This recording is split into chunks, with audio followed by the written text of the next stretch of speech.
Hello friends, welcome to LK academy. હું આકાશ મહેતા. આજે આપણે ડિસ્કસ કરીશું union budget 2025-26. Let's start. Okay, સૌથી પહેલા આજે કેન્દ્રીય બજેટ 2025-26 જે લોન્ચ કરવામાં આવ્યું એના માટે એ સમજતા પહેલા બજેટ શું છે એના વિશે વાત કરીએ. તો એકચ્યુઅલી બજેટ છે ને એ આવનારા વર્ષમાં આપણી કેટલી અંદાજિત આવક થવાની છે, દેશની કેટલી અંદાજિત આવક થવાની છે અને દેશનો કેટલો અંદાજિત ખર્ચ થવાનો છે એનું એક નાણાકીય નિવેદન હોય છે, ફાઇનાન્શિયલ સ્ટેટમેન્ટ હોય છે. બરાબર. ફોર એક્ઝામ્પલ, આ જે બજેટ લોન્ચ થયું એ 1 ફેબ્રુઆરી લોન્ચ થયું, રાઈટ ના, 1 ફેબ્રુઆરી 2025ના રોજ. હવે આ જે બજેટ લોન્ચ થયું 1 ફેબ્રુઆરી 2025ના રોજ, એમાં સરકાર 1 એપ્રિલ 2025 થી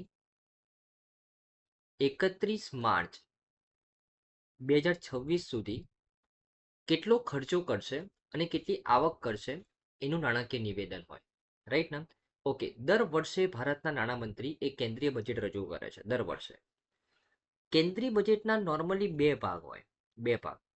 પહેલા ભાગમાં વાર્ષિક નાણાકીય નિવેદન લોન્ચ કરવામાં આવે અને બીજા ભાગમાં અનુદાનની માંગ કરવામાં આવે, ગ્રાન્ટની માંગ કરવામાં આવે. બરાબર ને.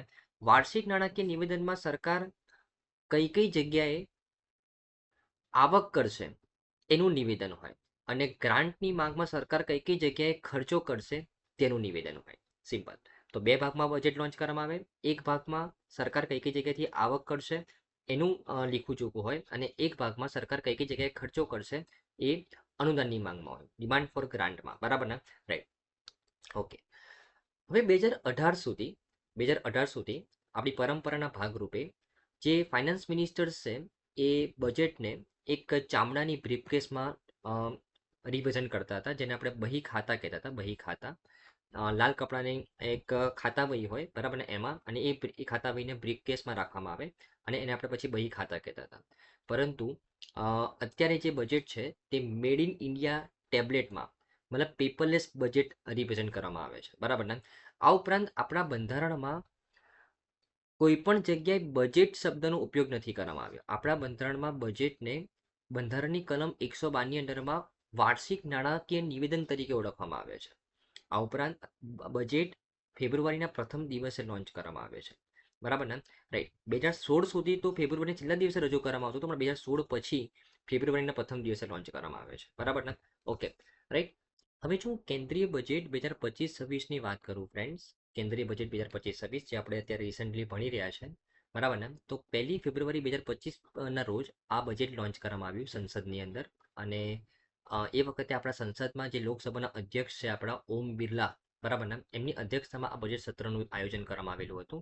અને આપણા નાણાપ્રધાને નિર્મલા સીતારામને 2025-26 માટે ભારતનું 95મું કેન્દ્રીય બજેટ રજૂ કર્યું. બરાબર ને. ધ્યાનમાં રાખવાનું છે, આ ભારતનું 5મું પેપરલેસ બજેટ છે, જેને આપણે ડિજિટલી પ્રેઝન્ટ કરેલું છે. બરાબર ને. જે પરંપરાગત બહી ખાતાને બદલે લાલ રંગના કવરમાં લપેટેલા મેડ ઇન ઇન્ડિયા ટેબ્લેટને તેના ઉપર નેશનલ એમ્બ્લેમ લગાવેલું હતું. તમે જુઓ અહીંયા આ કવર પેજ ઉપર કે આ જે લાલ કલરનું કવર છે જેની ઉપર નેશનલ એમ્બ્લેમ લગાવેલું છે, એની અંદર ટેબ્લેટ છે, એની અંદર પેપરલેસ મેનરમાં બજેટ લોન્ચ કરવામાં આવેલું હતું. બરાબર ને. રાઈટ. અને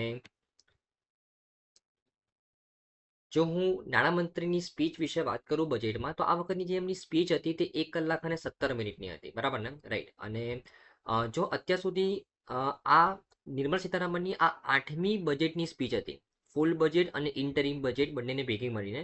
બરાબર ને. અને સૌથી લાંબી એમની જે સ્પીચ હતી અત્યાર સુધી 2020માં કોવિડ સમયમાં 162 મિનિટની હતી. સૌથી ટૂંકી જે સ્પીચ હતી એમની 2025માં જ 134 મિનિટની. બરાબર ને. રાઈટ. અને સૌથી ટૂંકી ઇન્ટરિમ બજેટની જે સ્પીચ હતી એ 2024માં જે લોન્ચ કર્યું ઇન્ટરિમ બજેટ 57 મિનિટની માત્ર હતી. બરાબર ને. ધ્યાનમાં રાખવાનું છે. અને આ વખતના જે બજેટની જે થીમ છે એ સબકા વિકાસ. સબકા વિકાસ આ વખતના બજેટની થીમ રાખવામાં આવેલી છે. બરાબર ને. અને જો હું ભારતના ફાઇનાન્શિયલ પોઝિશનની વાત કરું તો બજેટ શું કહે છે કે ભારતનો જે 2025-26ની અંદર જે આવનારું જે ફાઇનાન્શિયલ યર છે એમાં જે ખર્ચો જે થવાનો છે એ 50,65,345 કરોડ થવાનો છે. અને ભારતની જે આવક થવાની છે લોન વગરની આવક, બરાબર ને, એ 34,96,409 મતલબ અપ્રોક્સિમેટલી 35 લાખ કરોડની આવક થવાની છે. મતલબ ખર્ચા કરતા આવક 15 લાખ કરોડની આસપાસ ઓછી થવાની છે. તો આ 15 લાખ કરોડ એ આપણું છે ને ફિસ્કલ ડેફિસિટ થાય. શું થાય? ફિસ્કલ ડેફિસિટ, જેને આપણે કહીએ રાજકોષીય ખાદ્ય. ફિસ્કલ ડેફિસિટ કોને કહેવાય? કે ટોટલ કુલ આવક એ કુલ ખર્ચા કરતા કેટલી ઓછી છે એને કહેવાય ફિસ્કલ ડેફિસિટ. તો કેટલી ઓછી છે? લગભગ 15 લાખ કરોડ જેટલી ઓછી છે, જે આપણા જીડીપીના 4.4% છે. ધ્યાનમાં રાખવાનું છે. બરાબર ને? રાઈટ. ઓકે. હવે આ વખતના બજેટમાં અમુક એરિયા ઉપર ફોકસ કરવામાં આવેલો છે. એ સમજતા પહેલા બજેટનું મેઇન ઉદ્દેશ્ય છે કે 2047 સુધીમાં આપણે વિકસિત ભારત બનવાનું છે. એના માટે આપણે ગરીબીને શૂન્ય કરવી પડશે, ગુણવત્તાયુક્ત શિક્ષણ 100% કરવું પડશે, સસ્તું વ્યાપક આરોગ્ય સંભાળ ડેવલપ કરવું પડશે, સંપૂર્ણ કુશળ કર્મચારીઓ ડેવલપ કરવા પડશે, 70% મહિલાઓને આર્થિક પ્રવૃત્તિમાં સામેલ કરવી પડશે અને ભારતને વૈશ્વિક ખાદ્ય બાસ્કેટમાં સામેલ કરવું પડશે. આવો ટાર્ગેટ લઈને આ વખતનું બજેટને લોન્ચ કરવામાં આવેલો છે. બજેટનો આ વખતનો જે ફોકસ વિસ્તારો છે એ ખાસ કરીને 4 મેઇન વિસ્તારો પર ફોકસ કરવામાં આવેલો છે. ગરીબ, યુવા, અન્નદાતા મતલબ ખેડૂત અને નારી. આ 4 મેઇન એરિયા ઉપર ફોકસ કરવાનો છે અને 4 મેઇન એરિયાને ફોકસ કરવા માટે આ 10 સેક્ટર ઉપર ફોકસ કરવાનો છે. કયા? તો એક તો કૃષિ વિકાસ, ગ્રામીણ સમૃદ્ધિને મજબૂત બનાવી, બધા માટે સમાવેશી વૃદ્ધિ ઉપર ફોકસ કરવાનો છે, મેન્યુફેક્ચરિંગ અને મેક ઇન ઇન્ડિયાને પ્રોત્સાહન આપવાનું છે, એમએસએમઈ ઉપર ફોકસ કરવાનું છે, રોજગાર આધારિત વિકાસ, લોકો અને નવીનતામાં રોકાણ, ઉર્જા સુરક્ષાને સુનિશ્ચિત કરવાની છે, નિકાસને પ્રોત્સાહન આપવાનું છે અને નવીનતાને પ્રોત્સાહન આપવાનું છે. તો આ જ્ઞાનને ફોકસ કરવા માટે આ 10 સેક્ટર ઉપર ફોકસ કરવાનું છે. અને એમાં પણ આ વખતના બજેટની અંદર અમુક કી એન્જિન્સ સ્પેસિફાઈ કરવામાં આવેલા છે, જેની પર વધારે ફોકસ કરવાનું છે. લાઈક કૃષિ, સૂક્ષ્મ નાના અને મધ્યમ ઉદ્યોગો મતલબ એમએસએમઈ ઉદ્યોગો, રોકાણો અને નિકાસ ઉપર વધારે ફોકસ કરવાનો છે. આ 4 કી એન્જિન્સ છે આ વખતના બજેટની અંદર, જેના પર સરકાર આવતા વર્ષે ફોકસ કરવાનું છે. બરાબર ને? રાઈટ. હવે મેં તમને જે રીતે કીધું કે બજેટની અંદર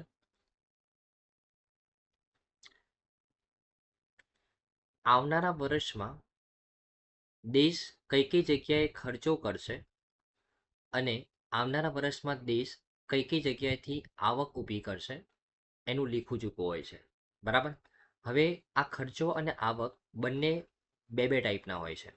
ખર્ચો, કયો ખર્ચો? તો એક તો આવશે રેવન્યુ એક્સપેન્ડિચર અને એક આવશે કેપિટલ એક્સપેન્ડિચર, મૂડી ખર્ચ. આ ઉપરાંત આવક પણ બે ટાઈપની. એક આવશે રેવન્યુ ઇન્કમ, જેને આપણે ઇકોનોમિકલ ભાષામાં રિસિપ્ટ કહીએ છીએ, ઇન્કમને રિસિપ્ટ કહેવાય. અને એક આવે કેપિટલ રિસિપ્ટ.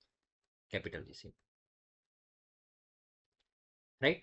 તો ખર્ચો બે ટાઈપનો, રેવન્યુ એક્સપેન્ડિચર, કેપિટલ એક્સપેન્ડિચર. આવક પણ બે ટાઈપની, રેવન્યુ રિસિપ્ટ અને કેપિટલ રિસિપ્ટ. બરાબર ને? ઓકે. હવે જો હું આવકની વાત કરું તો રેવન્યુ રિસિપ્ટમાં ફર્ધર રેવન્યુ રિસિપ્ટ કેવી રીતના આવે સરકારની રેવન્યુ રિસિપ્ટ કોને કહેવાય? કે સરકારની એવી ઇન્કમ કે જે સરકારને કોઈ એની પાછળ મહેનત ના કરવી પડે, બાય ડિફોલ્ટ આવી જાય. કેવી રીતના? તો ટેક્સના માધ્યમથી અને નોન ટેક્સના માધ્યમથી. રાઈટ. ટેક્સમાં ડાયરેક્ટ ટેક્સ અને ઇનડાયરેક્ટ ટેક્સના માધ્યમથી, અને નોન ટેક્સમાં સરકાર કોઈ સર્વિસ પ્રોવાઈડ કરે કોઈ સિટીઝનને, તો એના પાસેથી સિટીઝન પાસેથી પૈસા લે. આ ઉપરાંત સરકાર કોઈ પેનલ્ટી લગાવે કોઈ કંપની ઉપર, તો એના સરકારને પૈસા આવે. તો આ નોન ટેક્સની રિસિપ્ટ આવી. બરાબર ને? તો જે એવો ખર્ચો સરકારની એવી ઇન્કમ કે જેની મેળવવા માટે સરકારે કોઈ મહેનત નથી કરવી પડી. બરાબર ને? ઓકે. આ ઉપરાંત કેપિટલ રિસિપ્ટની વાત કરું તો કેપિટલ રિસિપ્ટ બે ટાઈપની હોય. એક તો ડેપ્ટ કેપિટલ રિસિપ્ટ અને એક નોન ડેપ્ટ કેપિટલ રિસિપ્ટ. ડેપ્ટ અને નોન ડેપ્ટ. ડેપ્ટ મતલબ તમને ખબર છે દેવું, અને નોન ડેપ્ટ મતલબ ખબર છે દેવા વગરની રિસિપ્ટ. બરાબર ને? તો સરકારની દેવા વગરની રિસિપ્ટ કઈ હોય? તો સરકારે કોઈ જગ્યાએથી કોઈ ફોર એક્ઝામ્પલ ડિસઇન્વેસ્ટમેન્ટ કર્યું તો એના પૈસા આવ્યા. સરકારે ભૂતકાળમાં કોઈ દેશને લોન આપેલી હતી તો એ દેશે સરકારને ઇન્ટરેસ્ટ પ્રોવાઈડ કર્યું એ લોનનું, એના પૈસા આવ્યા. તો એ બધા નોન ડેપ્ટ કેપિટલ રિસિપ્ટ કહેવાય. બરાબર ને? પણ ડેપ્ટ કેપિટલ રિસિપ્ટ કોને કહેવાય? તો સરકારની આવક એ એના ખર્ચા કરતાં ઓછી પડી, એના કારણે સરકારને લોન લેવી પડી, તો એ આવશે ડેપ્ટ રિસિપ્ટની અંદર, ડેપ્ટ કેપિટલ રિસિપ્ટની અંદર. ઓકે. રાઈટ. ઓકે. હવે ખર્ચાની વાત કરીએ. રેવન્યુ ખર્ચો સરકારનો એવો ખર્ચો કે જે ભવિષ્યમાં સરકારને કોઈ ઇન્કમ જનરેટ કરીને નથી આપવાનું. મતલબ સરકાર કોઈ ફોર એક્ઝામ્પલ કોઈ સ્કીમ પાછળ પૈસા ખર્ચે, રાઈટ? સરકાર કોઈ ફોર એક્ઝામ્પલ રેવડી સ્કીમ અત્યારે બહુ બધી ચાલતી હોય છે કે ઇલેક્શનમાં ફોર એક્ઝામ્પલ સરકાર ખર્ચો કરે, બરાબર, એ બધાનો સરકારનો રેવન્યુ એક્સપેન્ડિચર છે જે ભવિષ્યમાં એમને કોઈ ઇન્કમ જનરેટ કરીને આપવાનું નથી. કેપિટલ એક્સપેન્ડિચર કોને કહેવાય? સરકારનો એવો ખર્ચો જે ભવિષ્યમાં તેને ઇન્કમ જનરેટ કરીને આપશે. સરકાર કોઈ રોડ બનાવે, કોઈ ઇન્ફ્રાસ્ટ્રક્ચર તૈયાર કરે, તો આ બધું એનું કેપિટલ એક્સપેન્ડિચર છે. તો દેશનું જેટલું કેપિટલ એક્સપેન્ડિચર હોય વધારે એટલું સારું, બરાબર ને? રેવન્યુ એક્સપેન્ડિચર હોય હોવો જોઈએ. આપણા દેશમાં ગરીબ લોકો ઘણા બધા છે, પણ કેપિટલ એક્સપેન્ડિચરનું ઇમ્પોર્ટન્સ વધારે છે ભવિષ્યમાં ઊભા થવા માટે, ડેવલપ નેશન બનવા માટે, બરાબર ને? રાઈટ. ઓકે. તો બજેટ શું કહે છે કે ટોટલ ખર્ચો છે ને આપણો 50,65,000 કરોડની આસપાસ થવાનો છે. 50.65 લાખ કરોડ, 50.65 લાખ કરોડ ટોટલ આપણો ખર્ચો થવાનો છે, રેવન્યુ અને કેપિટલ. એની સામે જે આપણી આવક છે ને, આવક કઈ? રેવન્યુ રિસીપ, રેવન્યુ રિસીપ અને નોન ડેપ્ટ કેપિટલ રિસીપ, નોન ડેપ્ટ કેપિટલ રિસીપ, આ બંને આવક છે ને આપણી લગભગ 35 લાખ કરોડ થવાની છે. તો એના કારણે આપણે જે ડેપ્ટ કેપિટલ રિસીપ છે ને કેટલી લાવવી પડશે બહારથી? 15 લાખ કરોડની બહારથી લાવવી પડશે, જે આપણા જીડીપીના 4.4% છે. આઈ થિંક હવે તમને ખબર પડી હશે આખું પીચ છે, બરાબર ને? રાઈટ. ઓકે, સમજણ પડી કે ભાઈ શું છે આ બધી વસ્તુ, બરાબર ને? રાઈટ. તો ટોટલ જે આપણી રેવન્યુ રિસીપ્ટ થવાની છે, બરાબર ને, જે આપણો, હા, હવે જો હું ઇન્કમની વાત કરું તો ટોટલ ઇન્કમ કેટલી થવાની છે? જે બોરોઈંગ્સ વગરની, લોન વગરની ઇન્કમ 35 લાખ કરોડની આસપાસ, જેમાંથી 34,20,000 કરોડ તો 34,20,000 કરોડ, 34.20 લાખ કરોડ તો ક્યાંથી આવવાની છે? રેવન્યુ રિસીપ્ટના માધ્યમથી. કેપિટલ રિસીપ્ટના માધ્યમથી 76,000 કરોડ રૂપિયા આવવાના છે. અને ટોટલ જે બાકીના પૈસા વધશે, કારણ કે ટોટલ ખર્ચો આપણો કેટલો થવાનો છે? 50,65,000 કરોડ, 50.65 લાખ કરોડ થવાનો છે, બરાબર. અને આપણી જે ઇન્કમ છે એ માત્ર 35 લાખ કરોડની આસપાસ થઈ રહી છે. તો બાકીના 15 લાખ કરોડની આસપાસ આપણે બોરોઈંગ કરવું પડશે, બરાબર ને? જે ખર્ચો આપણો થવાનો છે એમાં રેવન્યુ એક્સપેન્ડિચર આપણો 40 લાખ કરોડની આસપાસ છે અને કેપિટલ એક્સપેન્ડિચર એ 10 લાખ કરોડની આસપાસ છે, બરાબર ને? રાઈટ. તો જેવી તમને કીધું ફિસ્કલ ડેફિસિટ કોને કહેવાય? ટોટલ આવક કરતાં ટોટલ ખર્ચો કેટલો વધારે છે તેને કહેવાય ફિસ્કલ ડેફિસિટ, રાજકોષીય ખાદ્ય, જે આપણા જીડીપીના કેટલા ટકા છે? 4.4% છે, બરાબર ને? રાઈટ. અને સરકારની જેટલી પણ આવક થવાની છે તેમાંથી તે રાજ્ય સરકારને કેટલું આપવાનું છે? 25,59,764 લાખ કરોડ રૂપિયા આપવાના છે, બરાબર ને? રાઈટ. અને જે ગયા વર્ષ કરતાં 12.5% વધારે છે, બરાબર ને? એ વસ્તુ ધ્યાનમાં રાખવાનું છે. આપણો જે જીડીપી ગ્રોથ થશે, બજેટનો અંદાજો એવો છે કે 10.1%નો જીડીપી ગ્રોથ થશે 2025-26ની અંદર, બરાબર ને? રાઈટ. તો આ વસ્તુ તમારે ધ્યાનમાં રાખવાની છે. ઓકે. આ વખતના બજેટની અંદર અલગ અલગ મંત્રાલયની જે ફાળવણી કરવામાં આવી છે, જો એના વિશે આપણે વાત કરીએ ફ્રેન્ડ્સ, તો દર વખતની જેમ આ વખતે પણ ડિફેન્સ મિનિસ્ટ્રીને સૌથી વધારે અલોકેશન આપ્યું છે, 6,81,210 કરોડ. આ ઉપરાંત રોડ ટ્રાન્સપોર્ટ અને હાઈવેને 2,87,313 કરોડ રૂપિયાનું અલોકેશન આપેલું છે.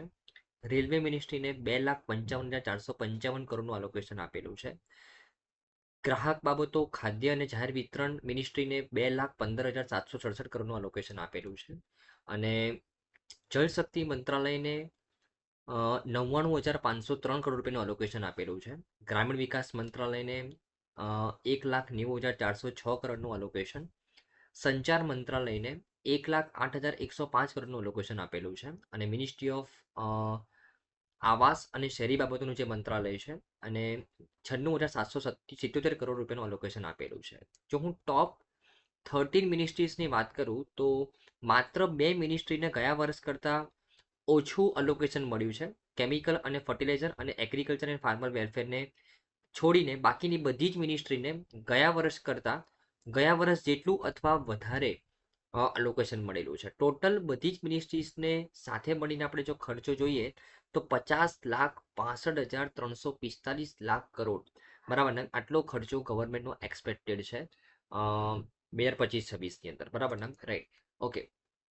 જો હું જે મોટી મોટી સ્કીમ્સ છે એના પાછળ સરકારે કેટલા રૂપિયા અલોકેટ કર્યા એના વિશે પણ ડાયરેક્ટલી ક્વેશ્ચન્સ આવતા હોય છે એક્ઝામમાં.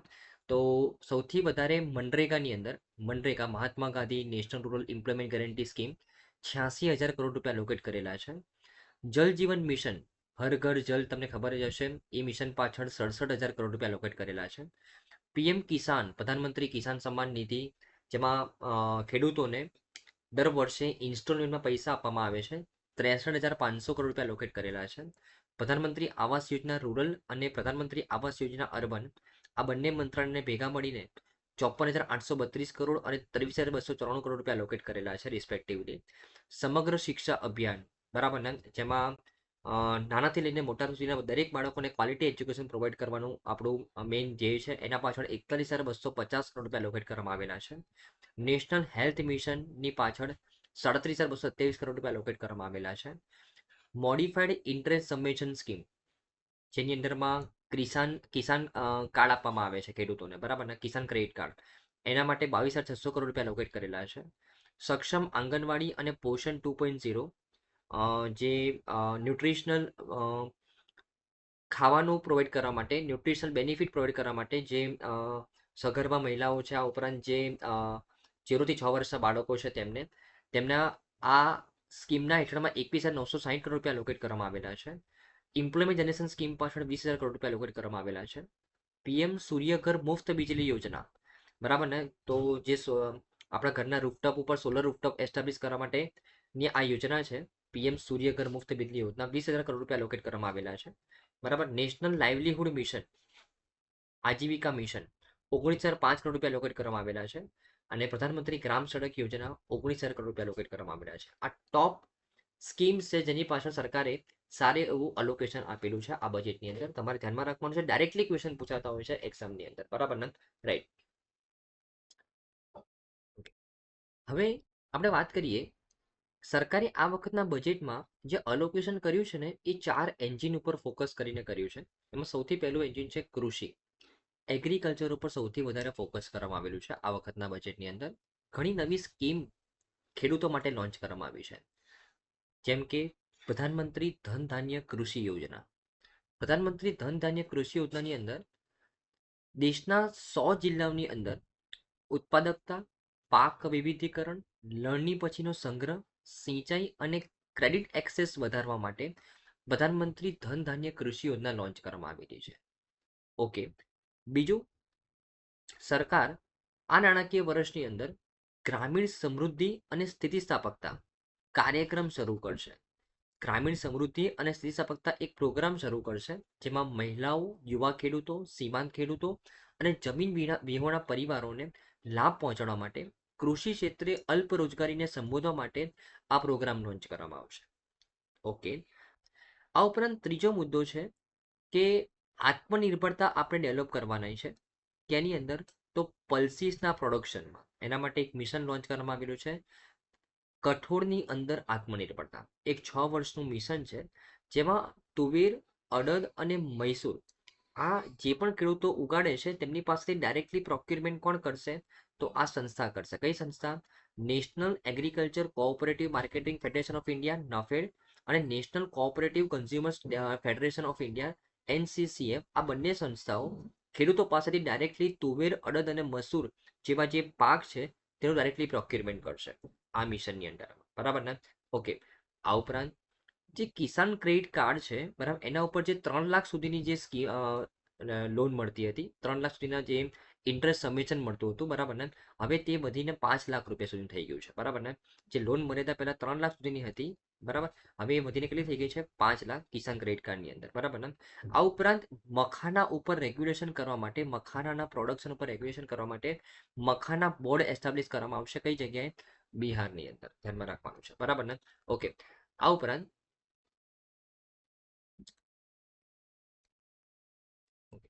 તો એગ્રીકલ્ચર સેક્ટર ઉપર કઈ કઈ જગ્યાએ ફોકસ કરવામાં આવશે? પહેલું એન્જિન એગ્રીકલ્ચર સેક્ટર, જે આ વખતના બજેટનું મુખ્ય ફોકસ એરિયા રહેલો છે, બરાબર ને. તો મેં તમને કીધું તે પ્રમાણે સૌથી પહેલા તો પ્રધાનમંત્રી ધન ધાન્ય કૃષિ યોજના લોન્ચ કરશે. બીજું, ગ્રામીણ સમૃદ્ધિ અને સ્થિતિસ્થાપકતા કાર્યક્રમ લોન્ચ કરશે. અને મિશન ફોર પલ્સીસની અંદર આત્મનિર્ભરતા લાવવાની છે. એના માટે તુવેર, અડદ અને મૈસૂર ઉગાડતા જે ખેડૂતો છે એમની પાસે ડાયરેક્ટલી પાક લેશે આ બંને સંસ્થા, બરાબર ને. ઓકે. અને કિસાન ક્રેડિટ કાર્ડમાં જે લિમિટ છે પહેલા 3 લાખથી વધીને જે લોનની લિમિટ છે 5 લાખ કરવામાં આવી છે. અને મખાના બોર્ડ ડેવલપ કરવામાં આવશે બિહારની અંદર. આ ઇમ્પોર્ટન્ટ સુધારણા છે જે આ વખતના બજેટમાં અનાઉન્સ કરવામાં આવેલા છે. ઓકે. સેકન્ડ એન્જિન છે એમએસએમઈ. માઇક્રો સ્મોલ અને મીડિયમ એન્ટરપ્રાઇઝ, બરાબર ને? તો આ વખતના બજેટની અંદર એમએસએમઈ ઉપર પણ ઘણો મોટો ફોકસ કરવામાં આવેલો છે. હવે એકચ્યુઅલમાં એમએસએમઈની ડેફિનેશન જ ચેન્જ કરી દીધી છે, બરાબર ને? એમએસએમઈનું જે આપણે વર્ગીકરણ કરીએ ને ફ્રેન્ડ્સ, માઇક્રો એન્ટરપ્રાઇઝ કોને કહેવાય, સ્મોલ એન્ટરપ્રાઇઝ કોને કહેવાય, મીડિયમ એન્ટરપ્રાઇઝ કોને કહેવાય, તો એમનું જે વર્ગીકરણ કરવા માટે એમણે રોકાણ કેટલું કર્યું છે એમના બિઝનેસમાં અને એમનું બિઝનેસનું ટર્નઓવર કેટલું થાય છે એના આધારે તેમનું વર્ગીકરણ થાય છે. તો અત્યાર સુધી જે એન્ટરપ્રાઇઝનું રોકાણ 1 કરોડ સુધીનું હોય અને ટર્નઓવર 5 કરોડ સુધીનું હોય તેવી એન્ટરપ્રાઇઝને આપણે માઇક્રો એન્ટરપ્રાઇઝ કહેતા હતા. અત્યાર સુધી જે એન્ટરપ્રાઇઝનું રોકાણ 10 કરોડ સુધીનું હોય, ટર્નઓવર 50 કરોડ સુધીનું હોય તેને સ્મોલ એન્ટરપ્રાઇઝ કહેતા હતા. અત્યાર સુધી જે એન્ટરપ્રાઇઝનું રોકાણ 50 કરોડ સુધીનું હોય, જેનું ટર્નઓવર 250 કરોડ સુધીનું હોય તેને આપણે મીડિયમ એન્ટરપ્રાઇઝ કહેતા હતા. પરંતુ રોકાણની અંદર જે લિમિટ છે એમાં 2.5% વધારો કરવામાં આવેલો છે. 2.5%ની અઢી ગણી કરવામાં આવી છે અને ટર્નઓવરની જે મર્યાદા છે તે 2 ગણી કરવામાં આવી છે. મતલબ જે અહીંયા રોકાણ 1 કરોડનું હતું હવે 2.5 કરોડ થઈ ગયું. જે અહીંયા ટર્નઓવર 5 કરોડનો ક્રાઇટેરિયા હતો હવે 10 કરોડ થઈ ગયો, બરાબર? અહીંયા જે રોકાણનો ક્રાઇટેરિયા 10 કરોડનો હતો હવે 25 કરોડ થઈ ગયો. જે ટર્નઓવરનો ક્રાઇટેરિયા 50 કરોડ હતો હવે 100 કરોડ થઈ ગયો. જે મીડિયમ એન્ટરપ્રાઇઝની અંદર જે રોકાણનો ક્રાઇટેરિયા 50 કરોડનો હતો હવે 125 કરોડ થઈ ગયો અને જે ટર્નઓવરનો ક્રાઇટેરિયા 250 કરોડનો હતો તે 500 કરોડનો થઈ ગયો. તો અત્યારે તમને કોઈ પૂછે કે માઇક્રો એન્ટરપ્રાઇઝ કોને કહેવાય, તો જેનું રોકાણ 2.5 કરોડ સુધીનું હોય, જેનું ટર્નઓવર 10 કરોડ સુધીનું હોય તેને કહેવાય માઇક્રો એન્ટરપ્રાઇઝ. સ્મોલ એન્ટરપ્રાઇઝ કોને કહેવાય, તો જેનું રોકાણ 25 કરોડ સુધીનું હોય, ટર્નઓવર 100 કરોડ સુધીનું હોય તેને કહેવાય સ્મોલ એન્ટરપ્રાઇઝ. અને મીડિયમ એન્ટરપ્રાઇઝ કોને કહેવાય, જેનું રોકાણ 125 કરોડનું હોય અને ટર્નઓવર 500 કરોડનું હોય તેને કહેવાય મીડિયમ એન્ટરપ્રાઇઝ. અને આના કરતાં વધારે ટર્નઓવર અને ઇન્વેસ્ટમેન્ટ ધરાવતી એન્ટરપ્રાઇઝને હેવી ઇન્ડસ્ટ્રીઝ કહેવાય. ઓકે, તો આ ડેફિનેશનમાં ચેન્જ કરવામાં આવેલો છે, તમારે ધ્યાનમાં રાખવાનું છે. Okay, right. આ ઉપરાંત જે ત્રીજું એન્જિન છે ઇન્વેસ્ટમેન્ટ ઉપર ફોકસ કરવામાં આવેલું છે. સરકારે આ વખતે ઇન્વેસ્ટમેન્ટ ઉપર ફોકસ કર્યું છે આ વખતના બજેટમાં. એના ઉપર જોઈએ તો સૂક્ષ્મ આંગણવાડી અને પોષણ 2.0 કાર્યક્રમ. આ આંગણવાડી અને પોષણ 2.0 કાર્યક્રમની અંદર જે બાળકો છે, જે સગર્ભા સ્ત્રીઓ છે, માતાઓ છે, તેમને પૌષ્ટિક આહાર પૂરું પાડવામાં આવે છે, તેમને પોષણ પૂરું પાડવામાં આવે છે. તો વધારે ને વધારે બાળકો, વધારે ને વધારે સગર્ભા સ્ત્રીઓ કવર થઈ શકે આ સ્કીમની અંડરમાં. એના માટે સરકારે એની અંદર અલોકેશન કરેલું છે. આ ઉપરાંત આગામી 5 વર્ષમાં સરકારી શાળાઓમાં 50,000 કરતાં પણ વધારે અટલ ટિંકરિંગ લેબ્સની સ્થાપના કરવામાં આવશે. અટલ ટિંકરિંગ લેબ શું છે ફ્રેન્ડ્સ? એક એવી લેબોરેટરી સ્કૂલમાં ડેવલપ કરવામાં આવે છે કે જ્યાં જે ન્યૂ જનરેશન ટેકનોલોજી છે like artificial intelligence, program coding, machine learning, એની અંદર જે છોકરાઓ છે તેમને ટ્રેનિંગ મળી શકે. તો 5 વર્ષની અંદર સરકારી શાળાઓની અંદર 50,000થી વધારે અટલ ટિંકરિંગ લેબની સ્થાપના કરવામાં આવશે. આ ઉપરાંત બ્રોડબેન્ડ કનેક્ટિવિટી પૂરી પાડવામાં આવશે, બરાબર ને? ભારત નેટ પ્રોજેક્ટ હેઠળ ગ્રામીણ વિસ્તારોમાં તમામ સરકારી માધ્યમિક શાળાઓ અને પ્રાથમિક આરોગ્ય કેન્દ્રોને બ્રોડબેન્ડ કનેક્ટિવિટી પૂરી પાડવામાં આવશે. તો એના ઉપર ઇન્વેસ્ટમેન્ટ કરવાનું છે. આ ઉપરાંત ભારતીય ભાષા પુસ્તક યોજના લોન્ચ કરવામાં આવી છે, બરાબર ને? રાઈટ. અને જે આઈઆઈટીસ છે ભારતની, બરાબર ને, તેની ક્ષમતાનું વિસ્તરણ કરવાનું છે, બરાબર ને? આ ઉપરાંત આર્ટિફિશિયલ ઇન્ટેલિજન્સમાં સેન્ટર ઓફ એક્સલન્સની સ્થાપના કરવામાં આવશે 500 કરોડના ખર્ચે, બરાબર ને? રાઈટ. અને જે તબીબી શિક્ષણની જે બેઠકો છે તે 130% વધશે. આગામી 5 વર્ષમાં 75,000 બેઠકો ઉમેરવાનું લક્ષ્ય છે, બરાબર ને? ધ્યાનમાં રાખવાનું છે. ઓકે. સરકાર આવનારા 3 વર્ષમાં તમામ જિલ્લા હોસ્પિટલમાં ડે કેર કેન્સર કેન્દ્રો સ્થાપશે, જેમાં 2025-26 માટે 200 કેન્દ્રની યોજના છે. આગામી 3 વર્ષમાં જેટલી જિલ્લા હોસ્પિટલ છે એમાં ડે કેર કેન્સર કેન્દ્રો સ્થાપવામાં આવશે, બરાબર. આ ઉપરાંત પીએમ સ્વનિધિ યોજના, પીએમ સ્વનિધિ યોજનાની અંડરમાં જે સ્ટ્રીટ વેન્ડર્સ છે તેમને લોન આપવામાં આવે છે 10,000 રૂપિયા સુધીની. હવે એ લોનની મર્યાદા 30,000 રૂપિયા સુધીની કરી દેવામાં આવેલી છે, બરાબર ને? ઓકે. અને આ તો થઈ વાત જે ગરીબ લોકો છે, જે મિડલ ક્લાસના લોકો છે તેમના વિસ્તરણ માટે, તેમના ડેવલપમેન્ટ માટે સરકાર અહીંયા ઇન્વેસ્ટમેન્ટ કરવાની છે. હવે આપણે વાત કરીએ કે ઇકોનોમીમાં, અર્થતંત્રમાં કઈ જગ્યાએ સરકાર રોકાણ કરવાની છે. તો ઇન્ફ્રાસ્ટ્રક્ચર ડેવલપ કરવા માટે સરકાર વધારે ને વધારે PPP models, PPP agreement sign કરશે, પબ્લિક પ્રાઇવેટ પાર્ટનરશિપ. આ ઉપરાંત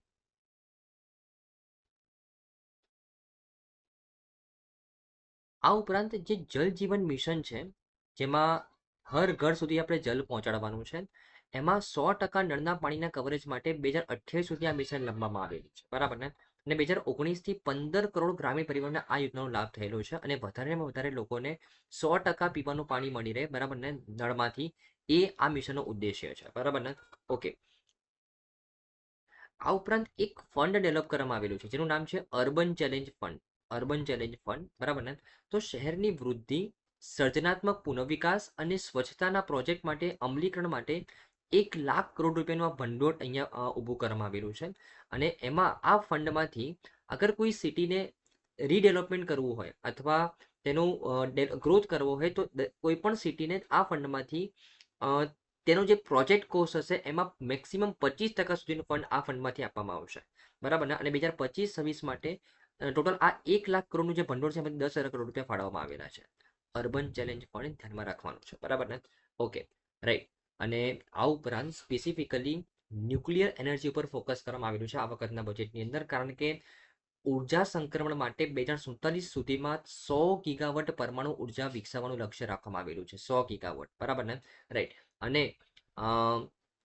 20,000 કરોડ રૂપિયા એલોકેટ કરવામાં આવેલા છે જે સ્મોલ મોડ્યુલર રિએક્ટર્સ છે તેના સંશોધન અને વિકાસ માટે, બરાબર ને? અને આ ઉપરાંત ભારતમાં સ્મોલ રિએક્ટર્સની સ્થાપના કરવા માટે, ભારતમાં સ્મોલ મોડ્યુલર રિએક્ટર્સના સંશોધન અને વિકાસ માટે અને પરમાણુ ઉર્જા માટે નવી ટેકનોલોજીનો ડેવલપ કરવા માટે R&D ઉપર ખર્ચો કરવા માટે ટોટલ 20,000 કરોડ રૂપિયા ન્યુક્લિયર એનર્જી પાછળ ખર્ચો કરવામાં આવેલો છે, બરાબર? ધ્યાનમાં રાખવાનું છે. Okay, right. અને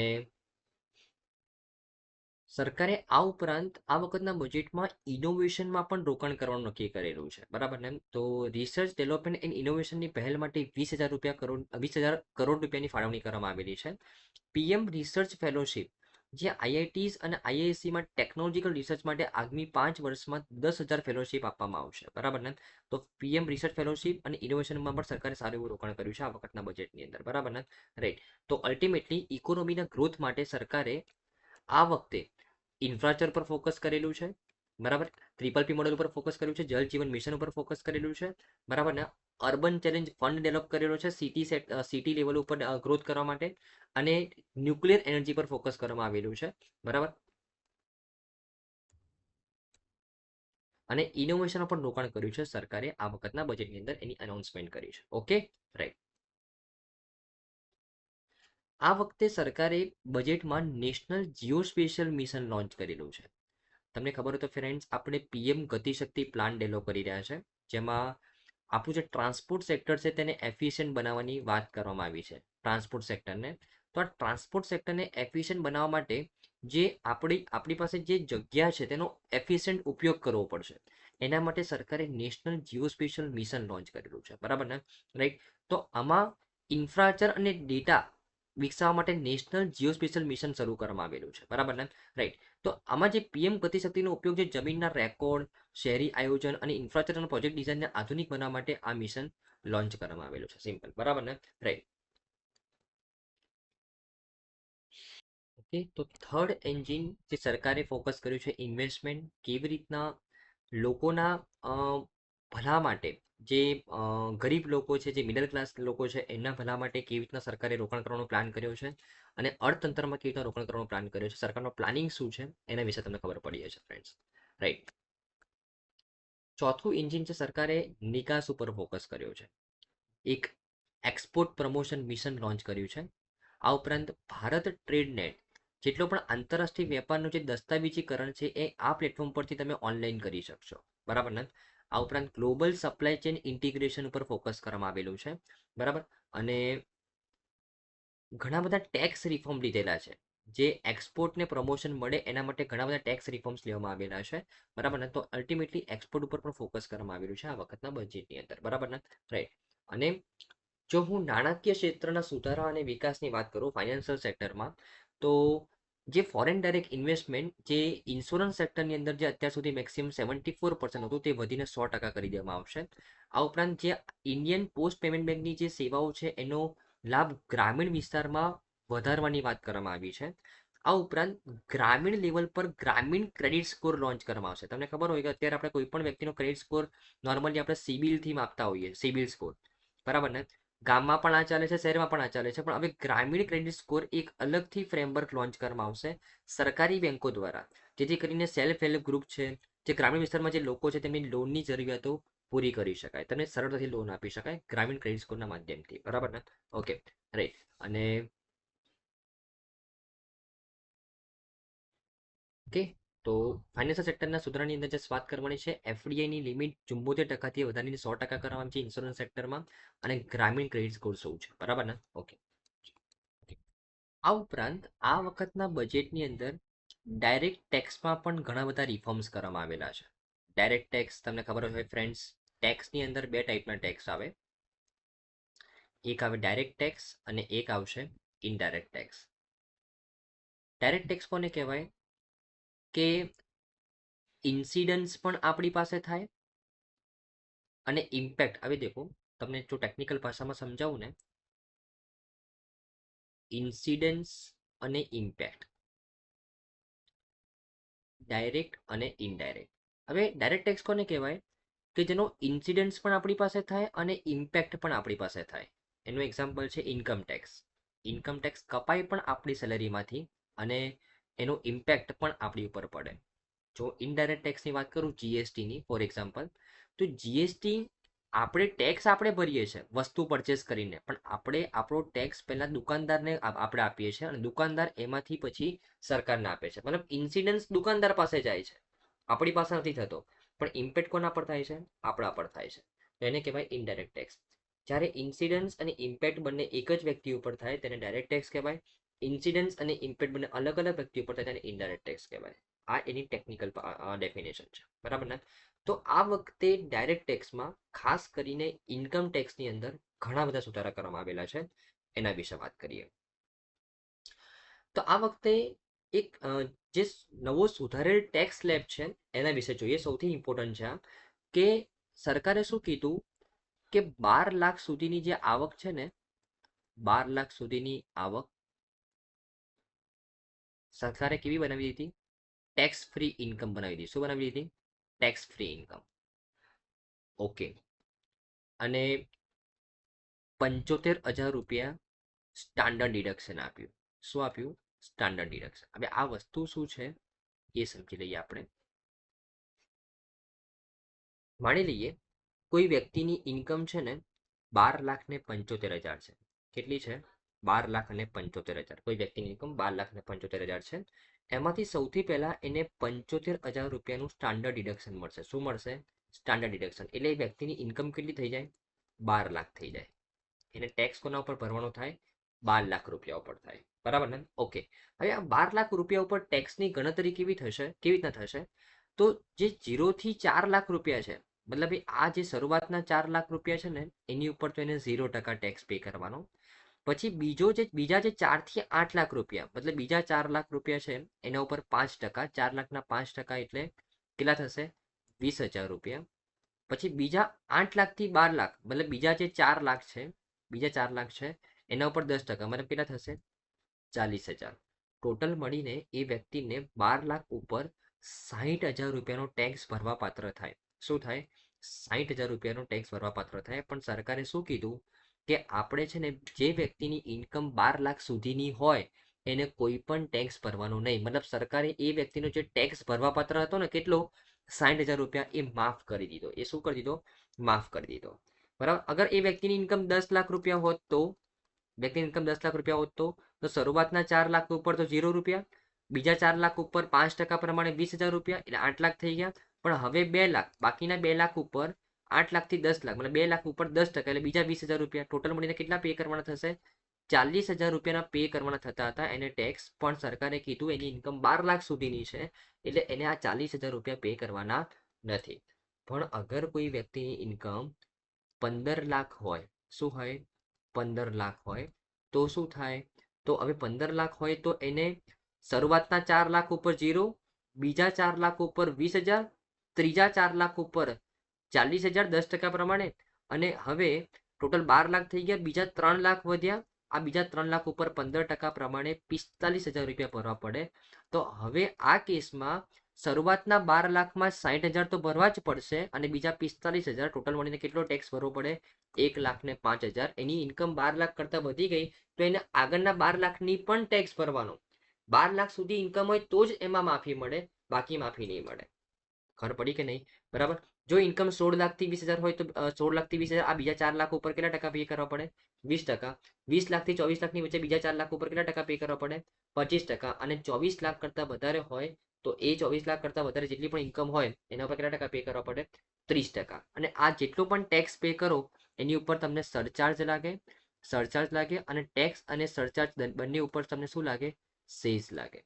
ઓકે, રાઈટ. તો આ નવો ટેક્સ સ્લેબ છે જે આ વખતના બજેટમાં ઇમ્પ્લિમેન્ટ કરવામાં આવશે આવતા વર્ષથી. બરાબર ને?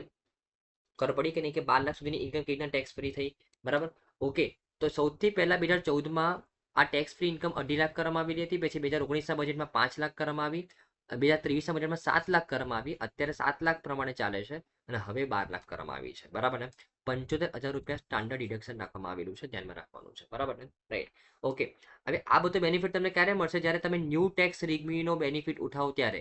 જો તમે ઓલ્ડ ટેક્સ રિગમી પ્રમાણે જ તમે ઇન્કમ ટેક્સ ભરવા માંગો, બધા ઇન્વેસ્ટમેન્ટ બતાવીને તમે ઇન્કમ ટેક્સ ભરવા માંગો, તમને આ કોઈ પણ બેનિફિટ મળશે નહીં. ત્યાં તો તમારે 2.5 લાખ પ્રમાણે જ તમારો ટેક્સ ફ્રી ઇન્કમ ગણવામાં આવશે. જો તમે ઇન્વેસ્ટમેન્ટ બતાવવા માંગો તો. જો તમે ઇન્વેસ્ટમેન્ટ ન બતાવવા માંગો, તમે ન્યૂ ટેક્સ રિગમીમાં આવવા માંગો તો તમને 12 લાખ સુધીની ટેક્સ ઉપર રાહત મળશે. બરાબર ને? રાઈટ. ઓકે, તો સરકાર જે આ 12 લાખ સુધીની આવક અગર કોઈ વ્યક્તિની હોય તો તેને મેક્સિમમ 60,000 રૂપિયાનો ટેક્સ ભરવાનો થાય. તો સરકાર એ 60,000 રૂપિયાના ટેક્સને ફોરગોન કરે છે. શું કરે છે?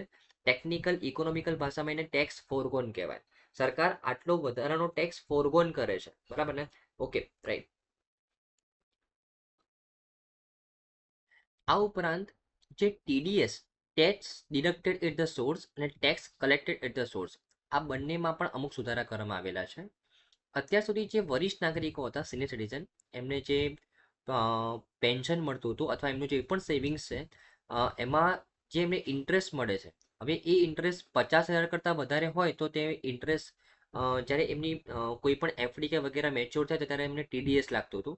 જો એમનો ઇન્ટરેસ્ટ 50,000 કરતાં વધારે હોય તો. પણ આ લિમિટ વધારીને હવે 1 લાખ કરી દીધી છે. બરાબર ને? ઓકે. આ ઉપરાંત જે tax collected at the source, TCS, હવે ફોર એક્ઝામ્પલ કોઈ વ્યક્તિ એ છે એ યુએસમાં રહે છે અને તે તેની ફેમિલીને અહીંયા ભારતમાં રેમિટન્સ મોકલે છે. હવે ફોર એક્ઝામ્પલ રેમિટન્સ અત્યાર સુધી શું હતું કે 7 લાખ સુધીનું રેમિટન્સ મોકલે ને તો કોઈ ટેક્સ એની પર નહીં લાગે. પણ જેવું એનું રેમિટન્સ 8 લાખ થઈ જાય, મતલબ 7 લાખ કરતાં વધી જાય, ત્યારે tax collected at the source આ ટેક્સ લાગે. જે વ્યક્તિ ભારતમાં એ રેમિટન્સ ઉઠાવે એના ઉપર આ ટેક્સ લાગે. બરાબર ને? તો એ લિમિટ વધારીને હવે 10 લાખ કરી દેવામાં આવેલી છે. બરાબર ને? તો એ પણ એક સારું પગલું છે. લિબરલાઇઝ રેમિટન્સ સ્કીમ હેઠળમાં આ પગલું લેવામાં આવેલું છે. બરાબર ને? રાઈટ. ઓકે, અમુક ફેક્ટ વિશે વાત કરું, કેન્દ્રીય બજેટના અમુક ફેક્ટ વિશે, તો જે રીતે મેં તમને આગળ પણ વાત કરી હતી કે આપણા બંધારણની કલમ 112 હેઠળ બજેટને એન્યુઅલ ફાઇનાન્શિયલ સ્ટેટમેન્ટ નામ આપ્યું છે, વાર્ષિક નાણાકીય નિવેદન નામ આપ્યું છે. બરાબર. દર વર્ષે ફેબ્રુઆરીના છેલ્લા દિવસે તેને લોન્ચ કરવામાં આવતું હતું 2016 સુધી. પણ 2016 પછી અરુણ જેટલીએ સૌથી પહેલી વખત બજેટને ફેબ્રુઆરીના છેલ્લા દિવસની જગ્યાએ પહેલા દિવસે લોન્ચ કરવાની પરંપરાને શરૂ કરી. આ ઉપરાંત જ્યારે બજેટ લોન્ચ કરવામાં આવે ને ત્યારે પાર્લામેન્ટમાં તેને પાસ કરવામાં આવે તો સૌથી પહેલા ફાઇનાન્સ બિલ પસાર થાય. ફાઇનાન્સ બિલ પસાર થાય અને એ ફાઇનાન્સ બિલ પસાર થયા પછી એપ્રોપ્રિએશન બિલ પસાર થાય. ફાઇનાન્સ બિલ એટલે સરકાર કઈ કઈ જગ્યાએ ખર્ચો કરવાનું છે, સૌથી પહેલા એ બિલ પસાર થાય અને એ પછી સરકાર કઈ કઈ જગ્યાએથી આવક મેળવશે એ બિલ પસાર થશે. આ સિક્વન્સ હોય. અને બજેટ તૈયાર કોણ કરે? તો નાણાં મંત્રાલયમાં જે ડિપાર્ટમેન્ટ ઓફ ઇકોનોમિક અફેર્સ છે એ ડિપાર્ટમેન્ટ આ બજેટને તૈયાર કરે છે. બરાબર ને? રાઈટ. અને બજેટની અંદર જેટલી પણ ઇન્કમ અને એક્સપેન્ડિચર થાય એ આપણે કયા અકાઉન્ટમાંથી એની લેવડ દેવડ કરીએ? Consolidated fund of India. Consolidated fund of India. આ ફંડમાંથી આપણે પૈસા જમા અને ઉપાડ કરીએ. સિમ્પલ. બરાબર ને? રાઈટ. તો આઈ થિંક તમને ફ્રેન્ડ્સ 2025-26ના બજેટમાં સારી રીતે ખબર પડી હશે. Right. Okay, thank you friends. By.